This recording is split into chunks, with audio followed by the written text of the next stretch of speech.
Hello, everyone, and welcome to our channel, Living the Savvy Life, which is all about smart spending and looking at your finances from a lifestyle perspective. My name is Melissa Tosetti, and this is my colleague, Kevin Gibbons. And we have a topic for you today it's a topic that we talk about with clients all the time, but in this day and age where what is today's date? It is April 23rd, and I believe it's day 40 of us sheltering in place. Hence, Kevin and I are in different rooms. Ooh, look, I can't get into his room. So if you can't have fun. Anyway, but what we're finding is with this issue of having a shelter in place, people are realizing that when they do go back to work, their work might look a little bit different. They may be having some changes in their income. They may not be getting those bonuses they were expecting, or at least as big as they were expecting. That can have a massive impact on their finances, and that's what we want to talk with you about today. And so, Kevin, I'll let you actually jump in and introduce this topic in a better detail, and I swear I won't poke at your room anymore. It's the whole idea that a lot of people make their money, part of their money comes from a bonus or some type of irregular income. They have their salary, sales commissions, or they just get something that is, quite frankly, not guaranteed. Usually it's a bonus.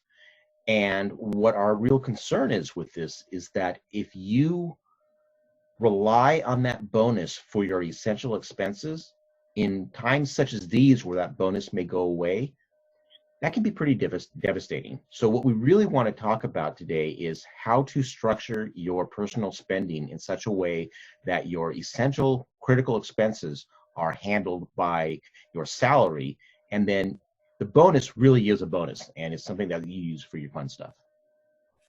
Exactly, yeah. And as we're talking out ideas, we want to be aware or have you be aware that we are talking about structuring yourself for the future when we get on the other side of this. Because right now, however you need to get through this, you need to get through this, right? We're not talking about, oh, you can't use any of your, if you are going to get bonus money, you can't use any of that for your essential expenses. No. Whole goal, and I believe, and I have been hearing myself say again and again and again, that we have an opportunity right now with this situation where it does remind us, unfortunately, that things change. And you cannot always rely on, again, that bonus income or necessarily that pay raise. And so basing your essential expenses on those bonuses, again, it can be devastating. And I think it begs to, it's good for us to explain, Kevin, what we mean by essential expenses. Sure. And what we're really talking about here is when we do spending plans, we break up the client's expenses into several different categories. And one of those categories is the essential expenses.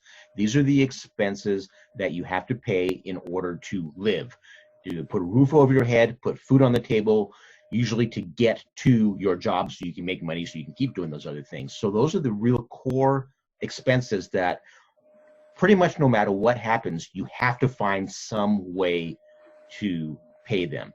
Yeah. As opposed to what we often call lifestyle expenses, which are things that make life enjoyable, make life worth living. But if you can't do it for a while, it's painful, but it's not the end of the world. So for example, paying for your mortgage or your rent is an essential expense. Paying for groceries is an essential expense. Paying for gas for your car or a bus pass or whatever it takes to get you to work is an essential expense. Going out to dinner, going to a movie, going on vacation, those are nice things. Those are lifestyle expenses. If push came to shove, you could do without those for a while. So that's really what the key is. And in fact, when we prepare an emergency fund account for a lot of our clients, what we do is we base that on the essential expenses. People hear you say, oh, you need 3 or 6 months money for your emergency account. That can be very daunting to try to cover everything. We look at it as make sure you have enough money to cover those essentials. Yeah, So it's not replacing your paycheck. not replacing your paycheck. It's getting you to survive. And so again, what we're saying right here is if you're relying on your bonus to pay those essential expenses, then you're really running a risk that if the bonus goes down or goes away for whatever reason, you can't pay those essential expenses. So you really want to make sure that your essential expenses can be covered by your base salary, and then use that bonus money for the non-essential lifestyle expenses. Correct. Yeah. So if you are using, or you go to create a spending plan, that's the goal, is you take your monthly income, right? That money that you have available to you. And your goal is, to the best of your ability, you're going to get all of your monthly essential expenses in there plus. And this is key. So yeah, the mortgage, the groceries, et cetera, like we just talked about. But that also includes, and this is unfortunately where people get knocked out at the knees, is your intermittent expenses like property tax, okay? Car repairs, Yep. Car maintenance. All those things, yeah, are key. They're not fun. No, but you need them. Not necessarily fun, but they are essential. They need to be taken care of. And when we see a client that has to rely on their bonus to pay their property tax, that it's a red flag. And so that's one of the first things that we're doing, is trying to figure out, okay, so how can we get them to start saving on a monthly basis for that particular expense, so that they're not having to rely on that bonus, because it's just too dangerous. And very often that's what ends up getting people into a negative cycle of having to use their credit cards. Because they're relying on it for that. Yeah, the timing gets wonky, and it can take years to get on the other side of that, even longer if there's no plan in place. So there's a really strong practical reason that we've talked about for why you don't want to do that. There's also a psychological reason, and that's that a bonus is a windfall. It's, even if it isn't a surprise, it's still kind of, you still get that kind of endorphin rush of like, oh, look, I got all this extra money. And there's nothing more demoralizing than to go from, ooh, look, I got all this extra money, to, and I'm going to hand it over to somebody to pay a bill. If you can really structure your life so that when that money comes in, you can spend it on fun stuff, that's much more, it's much more enjoyable, and it'll make your life feel a lot better. Again, we'll reiterate the same thing. Right now in the current crisis, do whatever you can to pay your bills and survive. When you get on the other side of it and you start thinking about, okay, things get back to some level of normalcy, you're getting your paycheck going on a regular basis, everybody's working their regular hours, now is when we want you to start thinking about, how am I going to structure things so that I take advantage of this when things smooth out?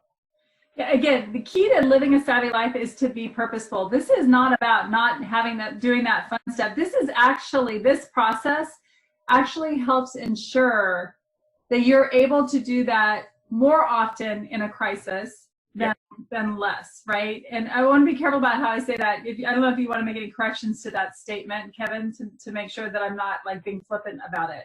No, and I don't think that you are. I think that it really is just a matter of that, if you have a plan for how you're spending your money, and if you have money allocated to different areas, then you know that you have the money to go spend on those other things. And I think that really is just the key. We always say this, the whole concept of purposeful spending and purposeful living, and that really is just all that we're talking about here. And one of the things that I think that we really want to lead into now is, we talked about the philosophy of, here's how you should use your bonus, or here's how you should not use your bonus. Let's move on and talk a little bit about the mechanics of how we can do that. Okay, go for it. And that goes right into one of our favorite rules. And again, every time we talk about this, I always have to qualify that for Melissa. Every rule and every feature is her favorite one. She loves it all. She loves her job, and that's wonderful. This is one of my favorite ones. That is something that is called the 50-50 rule. And what the 50-50 rule says, we've talked about this in the past. The 50-50 rule says is, anytime you get a windfall of money, this can be a bonus, this can be a gift from a family, this can be a tax refund, this can be walking down the street and finding a $100 bill. Take 50% of it and give it to your financial advisor if you have one, or if you don't, if you're managing your own account, take 50% of that windfall, put it in your long-term wealth building immediately. Then take the other 50% and spend it however you want, with one rule. You cannot use that 50% to incur a future bill. And so the example that we always use for this is that you can take that 50% of that windfall and go buy a motorcycle, but you cannot use it as a down payment on a motorcycle that you're then going to be making monthly payments on. If you do that, then you're already taking a good part of your bonus and putting it towards wealth building. That's good. And then leapfrogging your savings. Oh my God, massive. Great way to do that. Massive. And then the other thing you're doing is you already have that mindset of, I'm going to take this 50% and I'm going to spend it however I want. Well, if I have a choice, I want to spend that 50% on fun stuff. I don't want to spend it on paying bills. So I'm going to set up my spending plan as best I can, so I'm not relying on that bonus to pay my bills. I'm relying on it to fund my fun stuff. Yeah. Yeah. One of the experience, there's a couple things I want to make sure I remember on this one. And I think that this is really where our work is the true value of creating a spending plan. And what ends up happening is a couple things. So let's just take it for an example. I'm thinking of a couple that we're working with in Virginia right now. Lovely couple that both work so hard, the professionals, and they both earn really, really good incomes, but they've got those incomes almost maxed out. Mm-hmm. Saving, they've got, decent savings habits and everything, but pretty much all of that income is allocated to some form of bill or commitment. And so what ends up happening is this ends up happening, right? So that bonus is not having that bonus. We've got to figure out how to re-strategize things is what we do. Yeah, they have to pay the bills some other way now. Exactly. So, but what happens is so much of that happens organically. This is what we call goldfish syndrome. It's that idea that we have a tendency to increase our cost of living with every pay raise. We get more money. It's like, okay, wow, what can we spend this on? And we're looking around for what we could spend it on versus 10 steps back and looking at creating a plan for your entire financial life, day-to-day financial life. And what do you want it to look like? Not just this part, but what do you want it to look like? And unfortunately, what's the term, Kevin? Nature abhors a vacuum? Yeah, exactly. Nature abhors a vacuum. If you have money burning a hole in your pocket, you're going to want to spend it on something. So many people are that way. And so it's a matter of figuring out where are you going to spend it and realizing that it may not always be desirable to continually increase your standard of living to your maximum income. Everybody wants to do that. Everybody wants to give as much to their family and let their family have nice things and be as comfortable as possible. But when you increase your standard of living to your maximum income, you have very little margin for error. And that's really what we're talking about here, is just giving ourselves enough margin for error that when things go wrong, which they don't happen all the time, but they happen from time to time, how do you keep getting impacted? And that's where a spending plan is critical, especially when you've got a very active life, a lot of different categories. So first of all, it's filling that vacuum. You're planning where you're going to use that money, right? And so that vacuum, that money could, and you're directing it, okay? Otherwise, without it, it's quite possible it's going to go somewhere that you're not necessarily going to get the most enjoyment, value, work towards your goals, whatever that might be. The other aspect of this, though, is we're not saying don't spend money on the fun stuff. In fact, we're flipping that, and you're going to spend money on the fun stuff and enjoy it so much more because it's free of heart. There's no ties to it. So that 50% that's yours, first of all, it's part of the plan, and second of all, that's what that is for, right? And there's no, it's you got that money and you're spending it versus, okay, well, I'm going to put it on a card and figure it out later. Yeah. Right? That makes all the difference in the world. And we hear it again and again and again from clients of them enjoying whatever spend so much more because it's part of the plan. And one thing that I want to stress, and this is something that comes up with a lot of times, especially when we're first starting to meet with clients, we are not saying that you have to plan every last detail of your life and there's no room for spontaneity.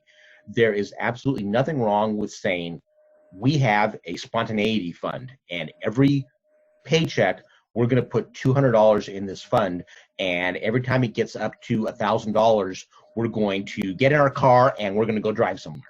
Mm-hmm. That's fine, because you're planning the money.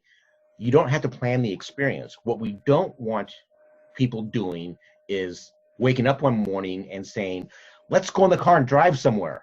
How are we going to pay for it? Oh, don't worry about that. We'll put it on the credit card and we'll deal with it later. We don't want that. All right. So you need to plan so that you have the resources. But as far as being spontaneous, you can do whatever you want within the limits that you set up. So we're certainly not saying that. I want to make sure that people understand that. Yeah. I would also add to that, there are the bourbon and Bali categories. Yeah.